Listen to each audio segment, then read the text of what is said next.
Ayan mga kaibigan, magandang umaga sa inyong lahat. Ito nga kahapon natapos yung National Peace Rally ng Iglesia ni Cristo. Ay napaka dami ng mga tao na dumalo doon mga kababayan. Grabe ang siksikan. Kahit ako ay nahirapan akong tawag nito, gumalaw sa sobrang dami ng mga tao doon.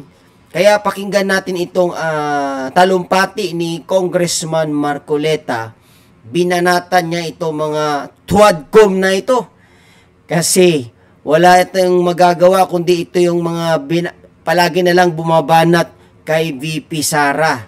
Kaya tingnan nyo mga kababayan, no? Pakinggan natin kung ano yung sinabi ni Congressman Marcoleta sa pagbanat nito mga tuwadcom na ito mga kaibigan. Ayan. Okay pa po ba kayong lahat? Mga kapatid at mga kababayan, malinaw po nating narinig sa pambungad na pananalita ng kapatid na Edwil Zabala ang pinakalayunin ng malakihang pagkilos na ating sama-samang isinasagawa sa araw na ito. Nais nating katawanin ang nagkakaisang damdamin ng milyon-milyong Pilipino. Ayan, ang dami natin dan kahapon hindi lang ito Manila, kasali na ito Mindanao at Visayas na nakiisa dito sa National Peace Rally. At isatinig ang kanilang pinag-isang mithiin para sa isang mapayapa at nagkakaisang Pilipinas. Ayan.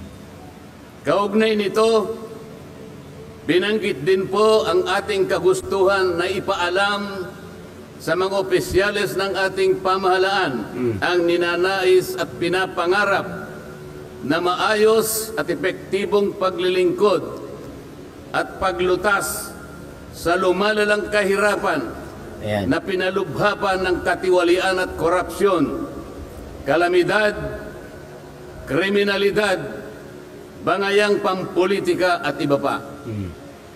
Kinikilala po nating lahat na nagkakatipon ngayon na sa pagkakaisa, kapayapaan at pagkakasundo lamang natin makakamit ang hinahangad na pagunlad at pagsulong ng ating pagkakaisa, kapayapaan, ang inahangad lang natin para makamit natin ang pag-unlad ng ating bansa. Ayun, yung sabi ni Congressman Marcoleta. Ating bansa.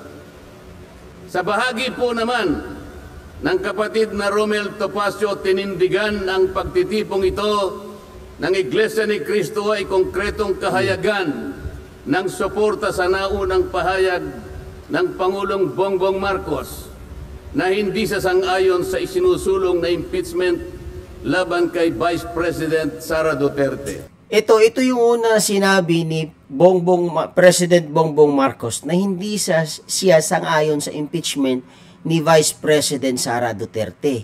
Kaya ito yung pinanindigan ng INC na no to impeachment kay VP Sara Duterte, mga kaibigan.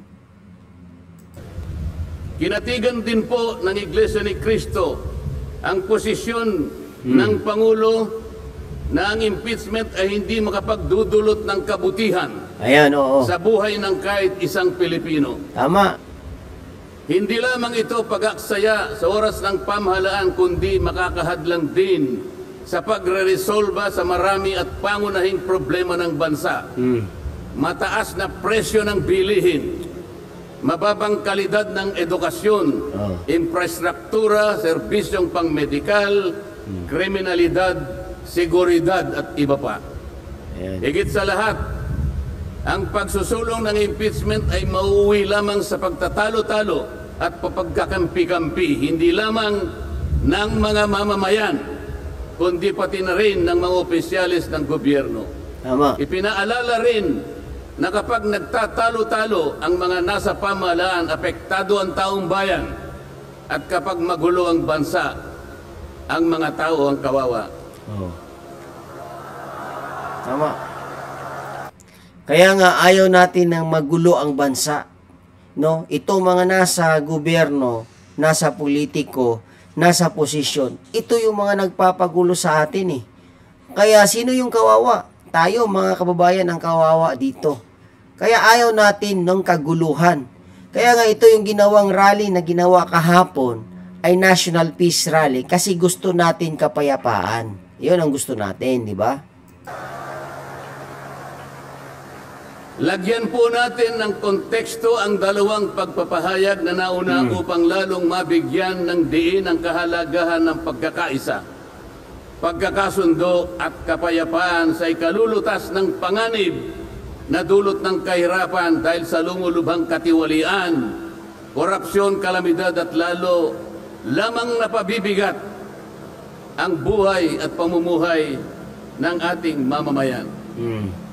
Sa isang ulat balita ng periodikong Philippine Star, 4 na araw nang nakararaan ay ganito ang sinasabi. Based on a recent SWS survey, an estimated 17.4 million Filipino families considered themselves poor in the last quarter of 2024. Biro mo? This number represents 63% of the surveyed respondents, the highest self-rated poverty in 21 years. Grabe.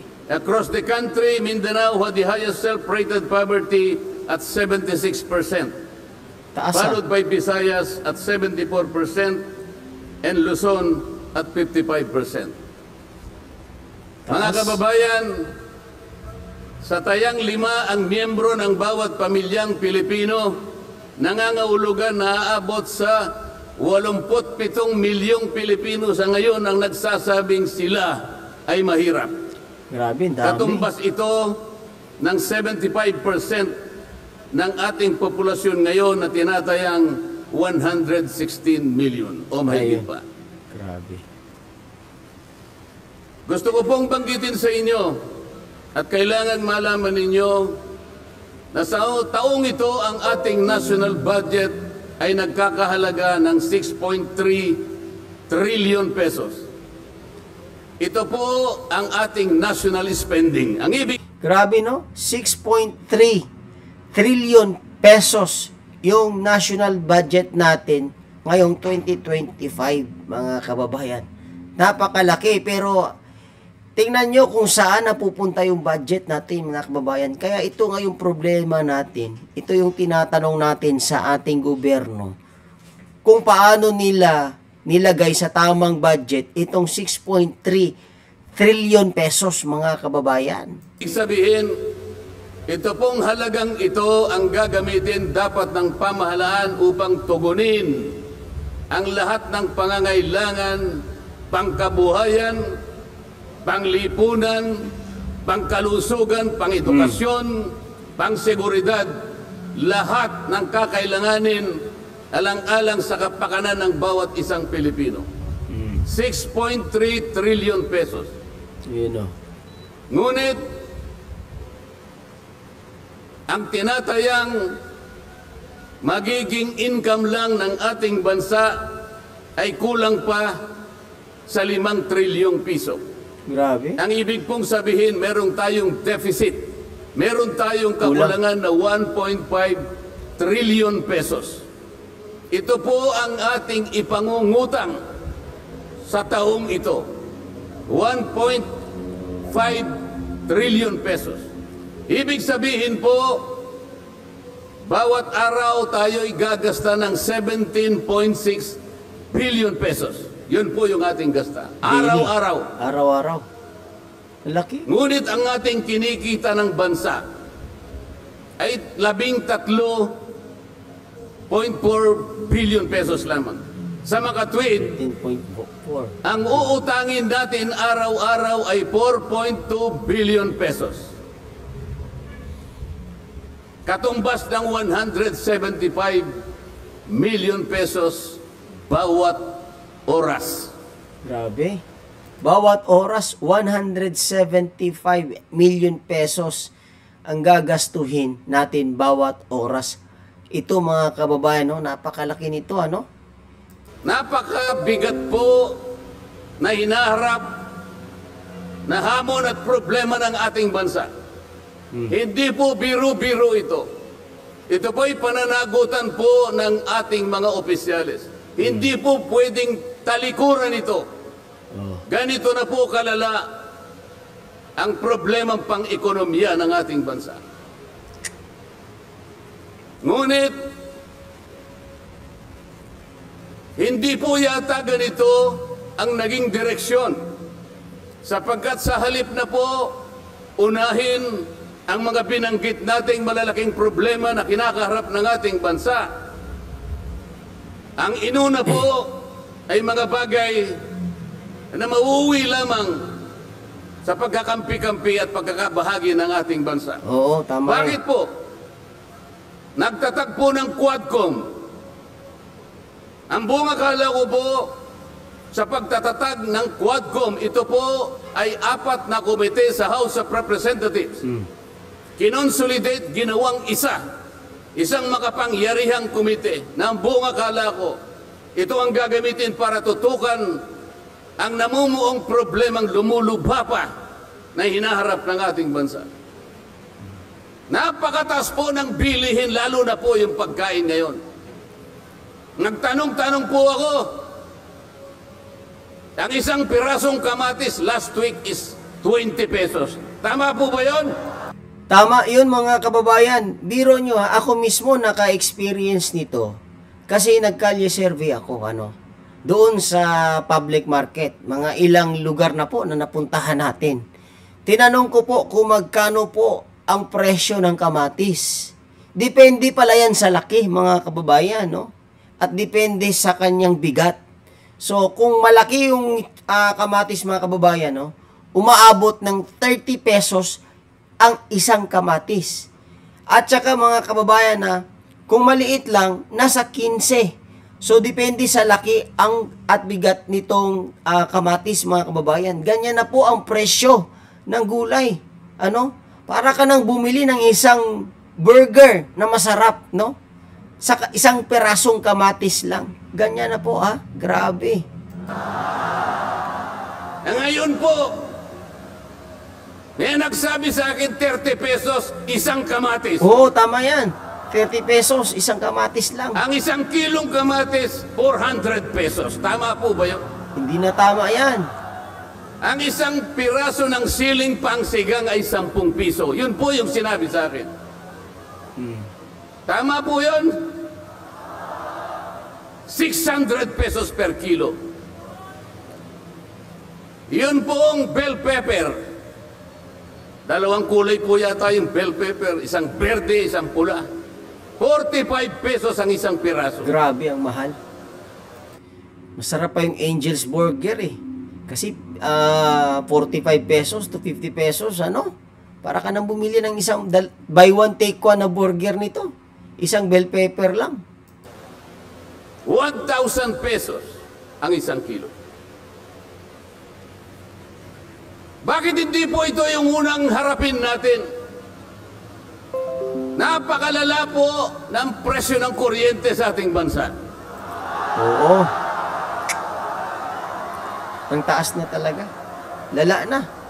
Meron po akong isinulong na 10 panukalang batas na ang tanging layunin ay ibaba ang kuryente sa bansang ito. Ayan. Ikinalulungkot ko pong ibahagi sa inyo na kahit isa'y wala man lamang pong nadinig.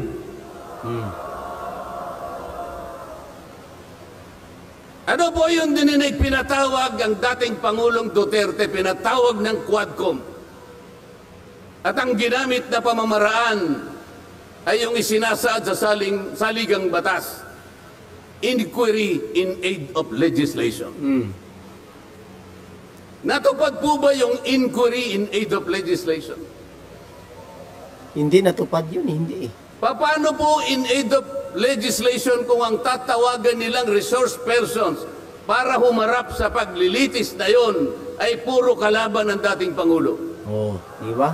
Pahiya sila dito mga kababayan, Hindi talaga sila makakalusot dito kay Congressman Marcoleta, Biro nyo naman, pinagtutulungan ito si Congressman Dante Marcoleta, mga kababayan, ano, dito sa Quadcom. Ito, pahiya talaga ito, no? Ito mga kongresista na ito, mga TUAD committee. Alam po ninyo lahat yon. Pinagtatanong nila yung Pangulo base doon sa mga sinumpaang salaysay at affidavit nung kanyang mga inusig nung kanyang panahon sa war on drugs. Hindi naman ipinatawag ang mga taong maaring makapagbigay sa kanya ng tulong upang ipaliwanag ang ang war on drugs. Hindi ipinatawag ang mga Solicitor General sa kanyang panahon. Hindi ipinatawag ang mga Chief PNP upang magpaliwanag kung ano ang war on drugs. Puro kalaban ang dating Pangulo. Yung mga abogadong kasama niya para magtanggol sa kanya, hindi pwedeng magsalita. Sapagkat ang tuntunin sa mga komite, ikaw ay papayagan lamang para payuhan mo ang kliyente mo sa kanyang karapatan. Ngunit paano mangyayari na ang kliyente nila ay papayuhan sa kanyang karapatan kung bubulungan lang siya, ay makikita siya ng isang chairman doon? Attorney, huwag mong bubulungan yan. Iko-contempt kita. Grabe. Ganon sila mang-abuso ng kanilang kapangyarihan, mga kababayan. Ganyan sila mang-abuso na binigyan sila ng posisyon dyan sa Kongreso na maging mga kababayan, no? Ngayon, anong ginagawa nila sa kanilang kapangyarihan? Nang aabuso, ginagamit nila para mang-abuso, mga kababayan. Ganito sila kawalang hiya. Nasaan na po yung sinabi sa saligang batas? Ayun, na lahat ng inuusig ay meron siyang karapatan sa abogado? The right to counsel. Wala na po. The right to confront your accusers. Wala po mga accuser doon. Ang ginagamit ko ay mga sinumpaang salaysay, hindi man lang in-authenticate, ipinalagay na totoo lahat ang nakasaad ng mga aligasyon. Anong gagawin ng isang tao sa harap ng ganito na walang rule of law at walang due process? Ito po ang pinag-umpisahan ng kaguluhan at pagkakahati-hati. Sa kagustuhan po nila na mausig ang dating Pangulo, ayaw po nilang pumunta sa korte, ayaw nilang pumunta sa piskal. Ano po ba ang sinasabi ng mga desisyon ng Korte Suprema? Kapag napatunayan nyo ang isang tao ay maaring nakagawa ng kahit anong paglabag sa lahat ng batas, anumang batas, dalhin ninyo sa piskalya. Ayan. Dalhin ninyo sa korte. Tama. Yun ang tamang paraan. Oo. That is the rule of law. Ngunit bakit kayong Quadcom ang gumagawa nito? Nang-aabuso ito mga Quadcom na ito. Ang Quadcom ay hindi piskal. Ang Quadcom ay hindi korte. Tingnan nyo, grabe ang kapal ng tao, mga kababayan, no? Alam nyo kasi nagpunta ako dito sa Quirino Grandstand. Sa sobrang dami na ng tao, hindi na po magkasya dyan, no? Lumagpas na po sila. Doon na sila, pati yung highway po, no? Na occupied na po, pati yung highway, and then pati yung kabila, yung Luneta Park, na occupied na rin sa dami ng tao. Buong area talaga. Kung tingnan nyo sa aerial shot, grabe ang dami ng tao, parang posporo na, mga kababayan. Nagkukunwa lang na korte. Yung mga chairman ng 4 na komite doon, wala ni isang abogado. Pero naalala ko, yung isa doon, kamukha ni Attorney Agaton.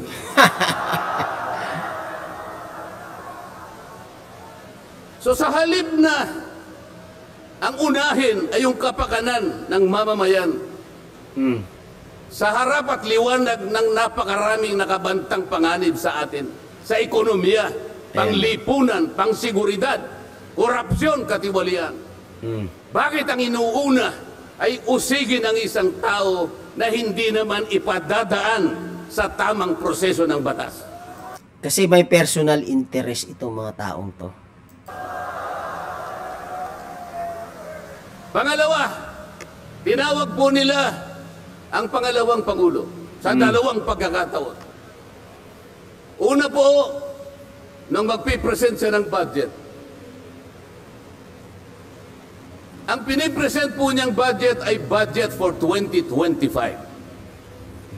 Akalain po ninyo ang gusto nilang tanungin ay yung pagkakagasta ng kanyang budget noong 2022 and 2023. Saan ka naman nakakita ng ganong klaseng direksyon?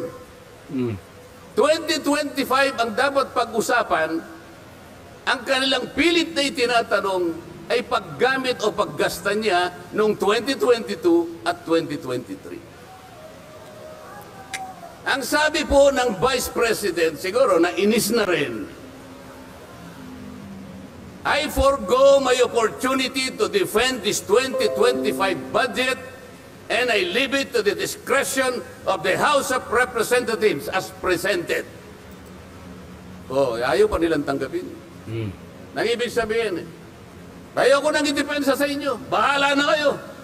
Kung anong gusto nyong ibigay sa akin, bahala na kayo. Ano pong ginawa nila? Hindi. Kinakailangang masagutin mo lahat ito. Walang exempted dito. Kahit anong ngayon siya, kailangan namin tama po yung lahat po ng paggasta ng pera ng bayan ay kailangan pong suriin. Totoo po yun. Ngunit meron pong pagkakataon at panahon sa paggawa nito. Hindi po sa panahon ng pipresenta ng budget. So ang ginawa po nila, tinawag uli ang pangalawang Pangulo sa isang pagdinig sa isang komite na kung tawagin ay Committee on Good Government. Alam po ninyo yung pagsisimula nila para magkaroon ng katwiran na masabi na ang Vice President. Kinasangkapan nila yung isa sa amin, isang representative sa Maynila, tumindig at nag-privilege speech. Yung subject matter po ng kanyang privilege speech ay kaugnay po ng budget na pinagtatalunan na po sa plenaryo at sa committee. Sa tuntunin po ng House of Representatives, no one should avail of the privilege hour if the subject matter is related to a pending bill. Nandun na po yung bill sa baba, pinagsalita pa po nun yung isa. Nung banggitin ko po ito, nire-raise ko po, sabi ko, wala pong katwiran ito. Kailangan po tindigan ninyo, sundin ninyo ang ating tuntunin. Kapag hindi tayo sumunod sa ating tuntunin, sinong maniniwala sa atin na tayo may karapatang gumawa ng batas para sa ikabubuti ng ating bansa?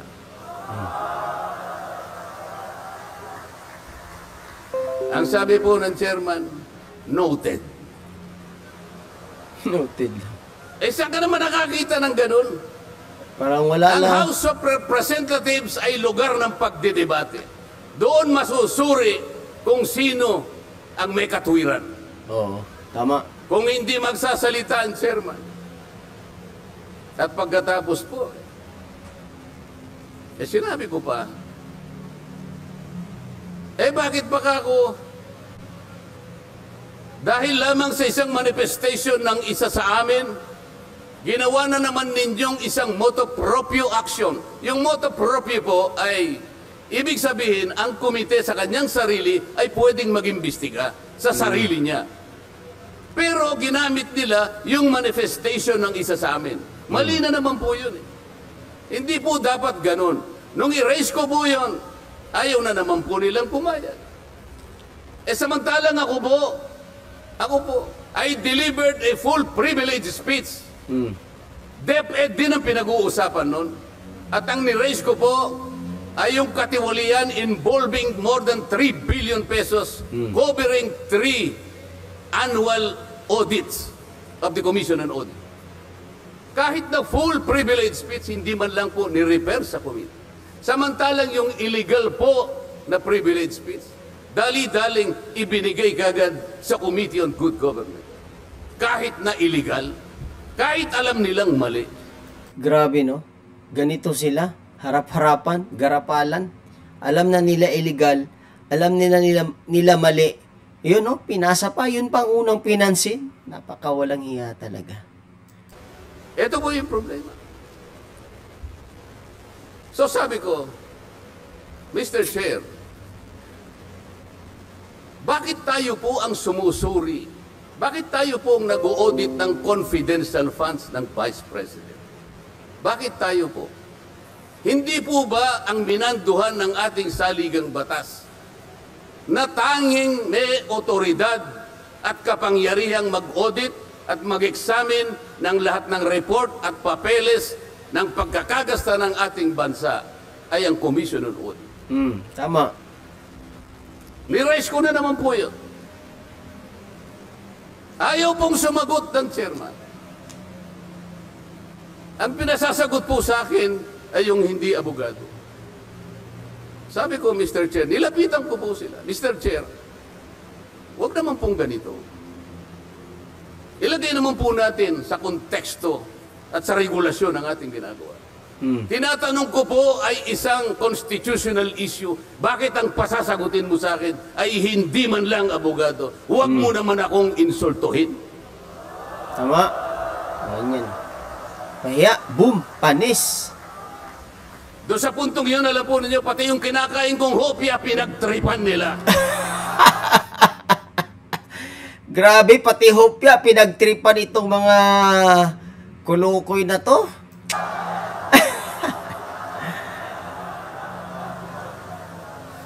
Ang Iglesia ni Cristo ay hindi po laban sa impeachment, sapagkat ang impeachment ay itinatadhana sa saligang batas. Ngunit, kung ang paraan ng pagsasagawa nito ay wala sa batas at wala sa tuntunin, ito na naman ay pagmumulan ng kaguluhan, pagmumulan na naman ng pagkakabahabahagi ng ating bansa. Ito po ang gusto nating iwasan.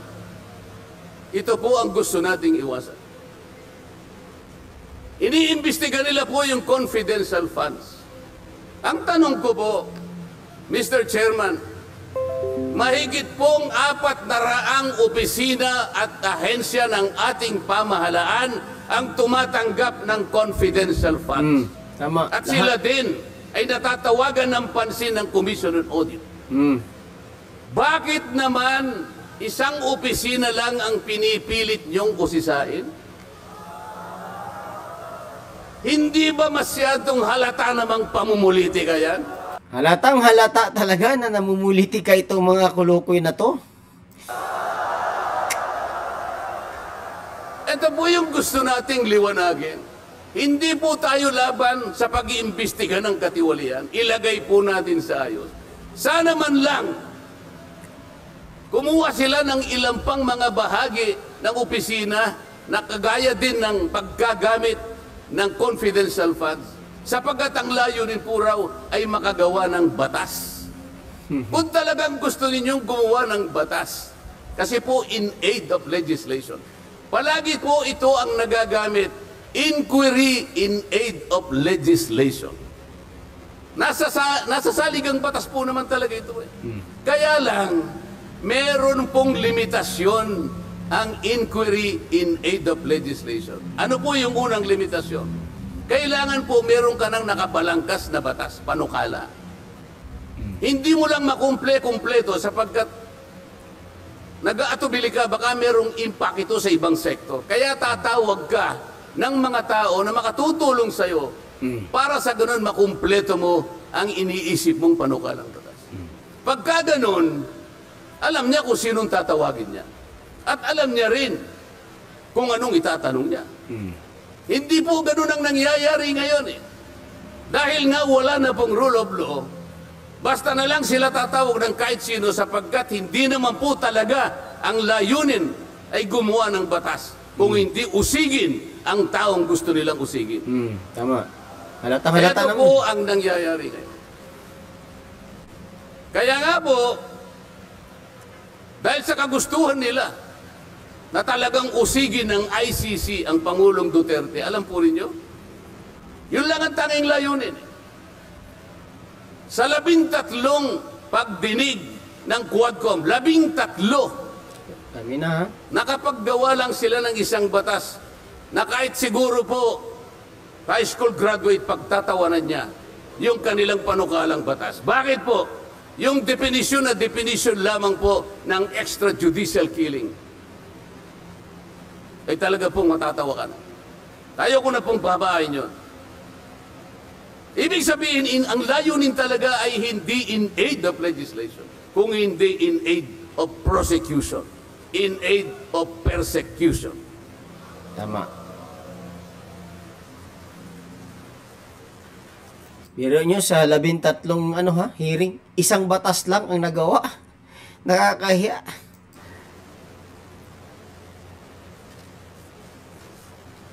Ayan mga kababayan, no?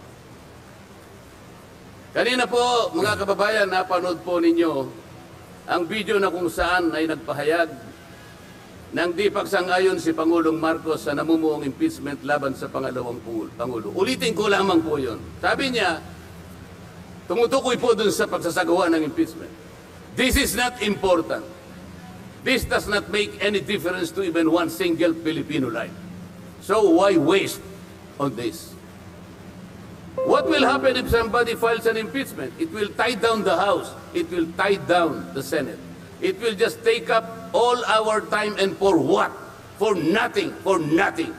Sabi po niya ito, none of this will help improve a single Filipino life. As far as I am concerned, it is a storm in a teacup. It's a tempest in a teacup. Ang ibig sabihin, isang napakaliit na bagay na pinipilit ninyong palakihin. Napakalaki ng problema ng bansa ang inaharap natin. Ito ang ating atupagin. Ito yung gustong mangyari ng Pangulo ng Republika ng Pilipinas. Sumagot po ang liderato ng House of Representatives. At sa isang bahagi, ang sabi po niya, ito po, kinuha ko lang yung isang bahagi sa isang mahabang manifestong ginawa nila. Sabi po ng House of Representatives, bilang tugon doon sa sinabi ng ating Pangulo. Sabi po niya, together, let us rally behind our President to protect and preserve the gains of democracy as we build a stronger, more united, and more prosperous republic. Pero nasaan po kaya? Nandito po kaya lahat yung mga sumama sa manifestong ito na sumusuporta na mag-rally tayo sa likod ng Pangulo? Wala. Tayo'y magkaisa upang panindigan yung nauna niyang pahayag na ang gusto nating unahin na pagkaisahan ay yung pagtugon, pag-address sa mga problema ng bansa. Nasaan kaya sila?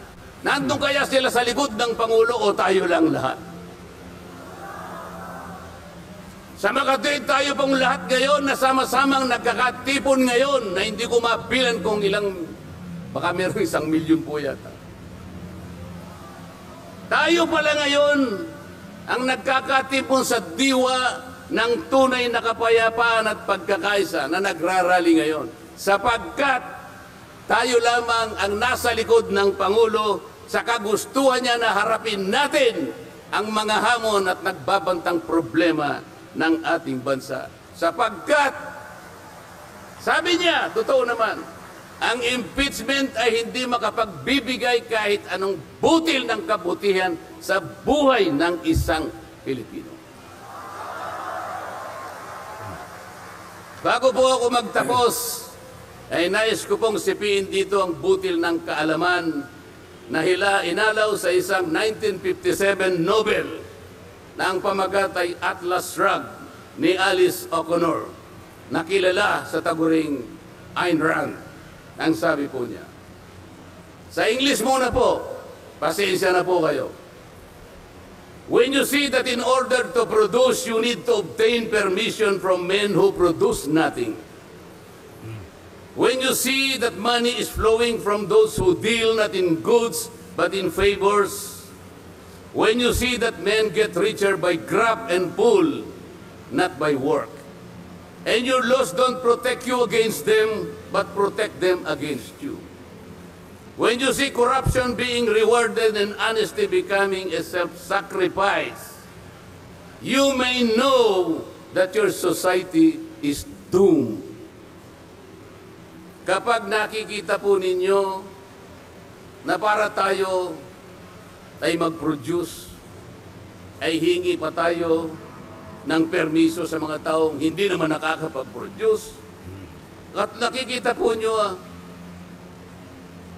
na umaapaw ang pera sa pamagitan ng patagong transaction at hindi sa pamagitan ng mga merchandise na nakikita natin. At nakikita ninyo kanya na yung iba ay lalong nagiging mayaman sa pamagitan ng katiwalian at hindi sa pamagitan ng trabaho. At ang mga batas ninyo, sila pa ang pinuproteksyonan. At ang batas ninyo ay sila pa ang lumalaban sa inyo. At kapag ang corruption ay ito ang itinatadhana, ito ang binibigyan ng reward. At yung katapatan ay ito ay nagiging sakripisyong pang-personal. Alam na ninyo na ang inyong lipunan ay nasa kapahamakan. Mabigat po ito. Mabigat po ito. Ito ang dapat harapin ngayon sa pamamagitan ng pagkakaisa, pagkakasundo at kapayapaan. Hindi po biro-birong problema ang inaharap ng ating bansa. At bago po ako tuluyang magtapos, payagan ninyo kung ulitin ang sentimiento ni Edmund Burke, isang English political philosopher, na sinabi niya, "The only thing necessary for evil to triumph is for good men to do nothing." Sa Tagalog po, ang tanging kailangan para magtagumpay ang kasamaan ay magsawalang kibo at walang gawin ang mabubuting tao. Maraming salamat po at magandang hapon po sa ating lahat. Ayun mga kababayan ha, yun yung mensahe ni Congressman Marcoleta. Pagkakaisa, pagkakasundo at kapayapaan. Yan lang yung tanging hangarin natin ngayon, di ba? Pero anong ginagawa ngayon, no? Nakikita naman natin na ang talagang mga nagbibigay trouble o yung pagkawatak-watak ay itong nasa mga Quadcom. Ang kanilang mga ginagawa, tingnan nyo kay Vice President Sara Duterte. Banat ng banat kay Vice President Sara Duterte. Kasi may mga personal interest itong mga nasa Quad Committee. Kaya napakaganda ng sinabi ni Congressman Marcoleta, mga kababayan. So dito lang po mga kababayan ha. Maraming salamat sa inyo. Huwag kalimutan na mag-follow, mag-subscribe, mag-share po dito sa video na ito mga kababayan. Maraming salamat po. God bless.